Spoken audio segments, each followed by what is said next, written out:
Hello, everyone. Today I'm going to be analyzing the poem Ahead by a Century by Gord Downie. This was written in 1996 and is probably more familiar to you as the hit Canadian rock song Ahead by a Century by the Tragically Hip. But Gord Downie is the lead singer and writer for the Tragically Hip and has often been referred to as a great Canadian poet. His words speak deeply about the human experience, about the Canadian experience, and always touches on social commentary and sort of deep emotion in his songs and words. So, Ahead by a Century was written by Gord Downie for his band, it was one of their most successful songs in history, and it reflects on life's joys, pains, and has strong themes of nostalgia, growth, and sort of dreams versus realities. I really connect personally to these words. These words really take me to one of my happy places. And one of the lyrics or lines of this poem is no dress rehearsal, this is our life.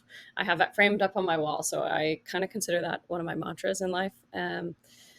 The poem reflects on life's journeys and changes, and I, especially now, I'm getting to an age where I'm growing out of my youth and I'm reflecting a lot and have deep, deep sort of senses of nostalgia. And these places where I was making core memories, where I grew up back east, are deeply connected to the Tragically Hip and Gord Downie in that they are in the Bobcaygeon area, which they sing a lot about, but also that the song talks about reflecting on your youth, and a lot of my core memories are from this place. So the other connection I have with this is that Gord Downie's writing is one of the first that's really moved me emotionally. His songs have always been, and lyrics have really moved me in ways that others haven't. So I really like his work. So this poem has, and I will get to it, but it has strong imagery in it. It talks about illusions of someday cast in a golden light. And this sort of is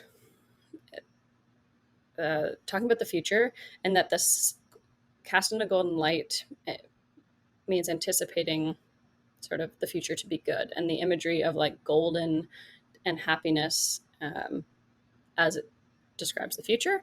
And then a strong metaphor is that mantra that I talked about, no dress rehearsal, this is our life. So it kind of just speaks to that, the idea that there's no way to practice what life can throw at you, and no way to predict life, and no one can have a perfect one. So this is a great metaphor for that. Strong symbolism, especially in the use of the hornets and being stung, and how that is sort of like a symbolism of pain. And then they also talk about like smoking out hornets, so getting rid of the pain, and that is a strong symbol throughout the poem. It's repeated a couple times.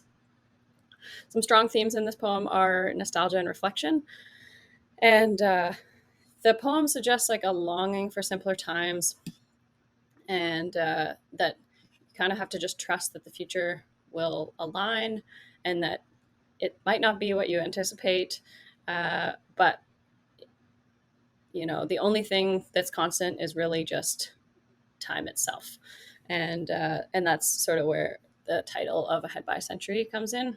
The piece reflects, like, it starts in the past, kind of through the course goes ahead by a century, 10 years, talks about real time, and then it goes again sort of that looking into the future 10 years. So uh, there is that sort of nostalgia and reflection in that first paragraph, and then it talks about sort of having dreams and then also being in real time. So this sort of theme of dream versus reality is always kind of being switched on and off, talking about how, like, what you dreamed and what you imagined wasn't really what reality was.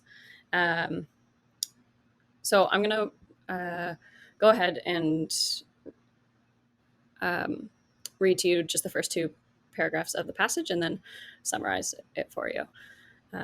Feel free to pause here if you want to read the whole thing. So it starts saying, first thing, we climbed a tree, and then maybe we'd talk. or sit silently and listen to our thoughts. With illusions of someday cast in a golden light, there's no dress rehearsal. This is our life. That's when the hornet stung me. I had a feverish dream with revenge and doubt. Tonight we smoke them out. You are ahead by century.